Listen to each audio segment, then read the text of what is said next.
Welcome back to Let's Play the Addams Family. Last time around we killed a shit ton of bugs in the conservatory and got the second of 3 hearts for our life bar as a result. Today we're going to be heading into the kitchen, or more specifically the freezer, to get the third and final of the hearts for our life bar. But first we have this transitional area featuring a lot of weird enemies. We have angry little teapots, short and stout. We have these birds which don't appear anywhere else apart from these little transitional areas in the entirety of the game. And then we have the weirdest enemy of all, goldfish bowls on legs. Yeah. Bob the goldfish from Earthworm Jim called, who wants his gimmick back.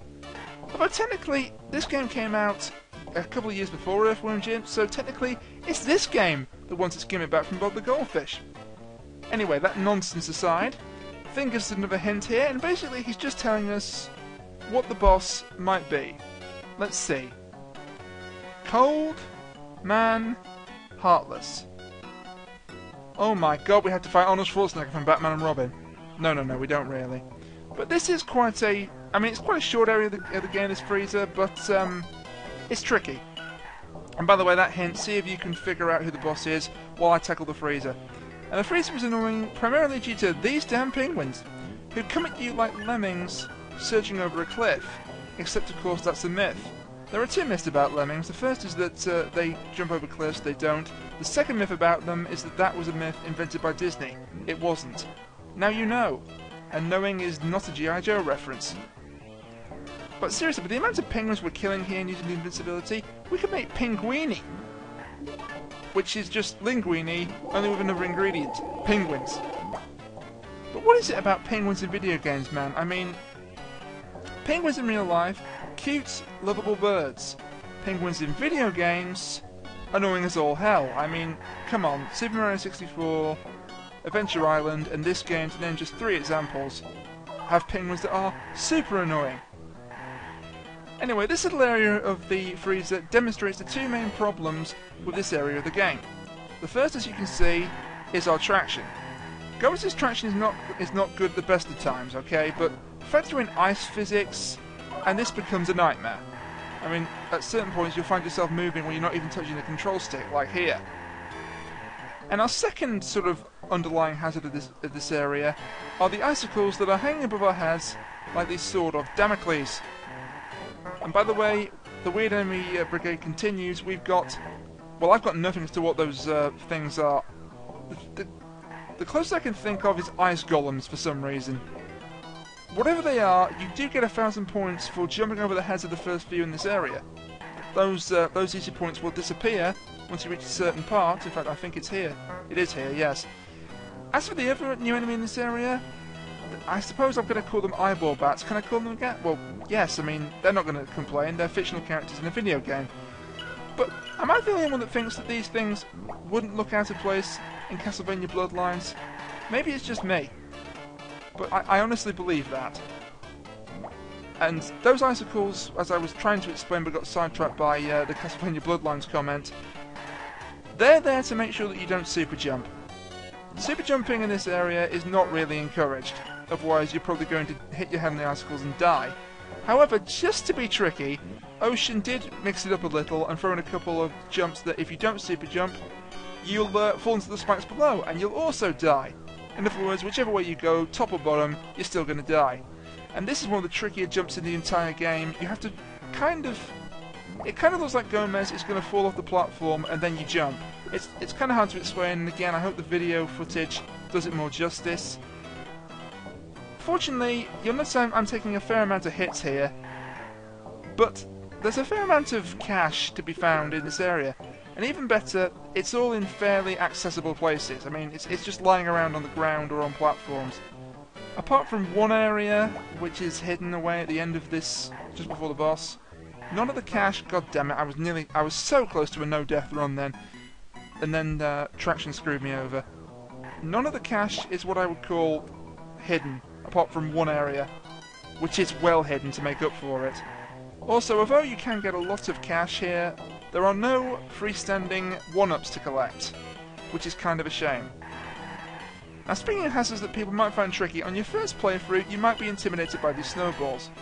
Don't be, because all you've got to do is run over them. If you touch them, even with a jump attack, you will take damage, but once you play through this game a couple of times, you know exactly when they're coming, and you still get hit in the foot by them. And going back to these ice golems, I mean, honestly, if anyone's got an idea what the hell they're supposed to be, answers on a postcard, please. You'd really be helping me out, because otherwise I have not got a Scooby-Doo as to what they're supposed to look like. And for those of you that don't know Cockney rhyming slang, Scooby-Doo means clue. This is Rainiac teaches Cockney rhyming slang. No, it's not really. This is still Let's Play the Addams Family. Don't change the video. Please don't change the video. Just because I made a joke about Cockney rhyming slang.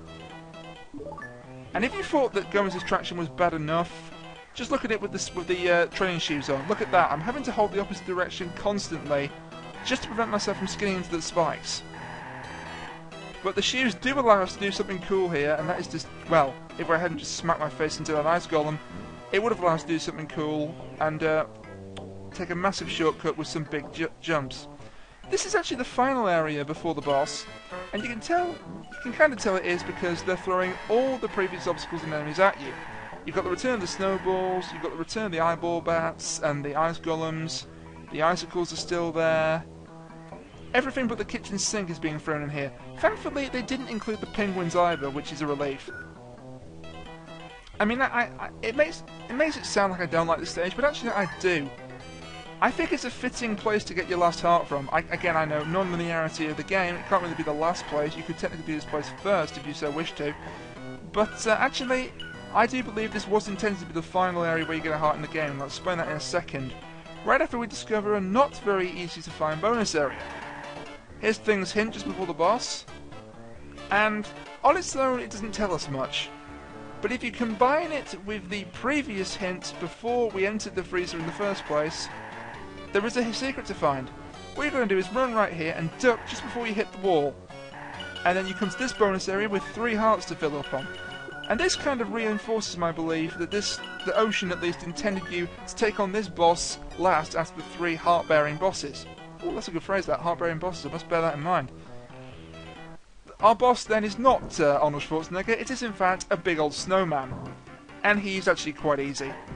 At first I thought he was a tricky boss, but after I played through this game a couple of times, he isn't. The trick is to just make sure that he only hits you once during each cycle of his attacks. He only has a couple of attacks really. So as long as he only hits you once during each cycle, you're going to be fine. You can take as much damage as you want as long as he only hits you once.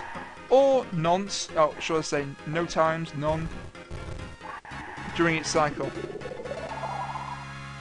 And sadly that is the last time you will ever hear that heart jingle in the game. Sad, I know. And we did actually get an extra life for defeating that boss. That wasn't actually programmed into the game. My score, it's to do with my score, I'll explain a bit later on. Speaking of songs you only hear once in the game, that little jingle is one of them. That little jingle only plays whenever you go down the slope. So, Ocean coded it in for this one area. What was the point of that? Anyway, we now have 5 hearts to our bar instead of 4. But because that only took like 7 or 8 minutes, I'm going to start my journey towards the next area of the game, where there's actually an Addams Family member to rescue. So I'll see you folks at the Long Garden. So here we are back at the Long Garden then, and the Long Garden really just serves as a passageway of sorts to get through to the graveyard, which is in itself just a passageway to get through to the Crypt, and the Crypt is our first area of the mansion where there's an Addams Family member being held captive. It's our first dungeon, in effect. However, before we can tackle that first dungeon, there's a couple of interesting secrets to uncover. One is obvious, and one is not quite so obvious. The obvious one involves this platform here. Clearly there's a switch later on in the area which will allow you to remove that platform, and then you can access the seemingly bottomless pit below. In actuality, it leads to a bonus area with a lot of money, and an even more useful item. The not so obvious secret involves these wooden stakes. Now certain of these stakes, or in the case where there's like 2 of them grouped together here, when you jump over them, or when there's 2 of them, when you jump through them, you'll get a 1000-point bonus. And here's the interesting thing about these stakes. Even if you take damage while jumping over them, you'll still get the bonus. In other words, let's say you had theoretically 1 heart left on your life bar, and you made a jump, and you messed it up, and you hit the stakes and you died. If it was one of the stakes that would give you a point bonus, providing you hit the sweet spot, you'd still get the 1000 points. the game would give you 1,000 points for dying, in effect. And I can't tell whether this was a huge fuck you on Ocean's part, an attempt at showing some pity to the player, or just a programming oversight. I favour option 1 out of those 3, but I'll let you decide. Now, as I said in the previous video, it's the little details that make this game good, if not exactly great. And we have another example of it here. As you can see, the moon has actually been tracking us throughout this area in the background there. And if you go backwards, it goes backward with you. If you go forward, it goes forwards with you. And I think that's a nice little graphical touch. You can actually see it in the conservatory and in Wormy Way and Thorn Pass as well, but I never got the chance to point it out there. So I'm pointing it out here instead. And this area is both well designed and poorly designed. It's well designed when you're going through it the normal way, that is forwards, because it's tricky, but it's not overly tricky. However, when you go through it backwards, the game almost requires you to intentionally exploit glitches like this one here in order to get through it. And the first time player would have no idea that that was even in the game, so it's kind of unfair to them. Now, we took a lot of damage, but fortunately in this bonus area there is enough money for 2 health refills, and also this handy sword. This is the rapier, and the rapier can be used with Y to stab enemies in the face, or you can hold it upwards to do a He-Man I have the power moment. And this is quite a useful item. It removes a lot of enemies that would otherwise be too tricky to jump on. I do have a problem with its name though. I mean, you remove I from rapier and you get... yeah, on second thoughts, let's not go there. But yes, the rapier is quite a useful item. The only thing I would advise against is using it when you're in mid-air forwards like that, because it will stop your momentum dead. You can't actually move forwards in mid-air while the rapier is activated with Y, as it were. And that's the end of the Long Garden. A fairly tricky but quite short area, and it's not too bad really. Now we're in the graveyard, and with the rapier this is a lot easier, because you can just use the sword to stab these macho buff guys in the face, and they're no longer a problem, and also these rabbits, until that damn spitter plant removes your rapier. The main problem with this area are these pumpkin ghosts that are spitting fire at you, and make me think that I'm having a drug trip on Halloween night or something. But again, much like the kitchen and the pantry earlier in the video, this is just a transitional area to get through to a more major area. And as I said, that area is the crypt, and we're coming up to it now, and there is an Addams family member being held hostage in the crypt. And I'm going to invite you all in the comments to take a guess as to who that might be. I'll give you a hint. The location of where this person is being held is a big clue to who it is. So if you don't know, take a guess. And to rip off Samurai Karasu here, if you do know and you still guess, go fuck yourself. So that's going to do it for Let's Play the Addams Family for today. Join me next time when we go inside the crypt and rescue our first family member. I hope. Until then, bye for now.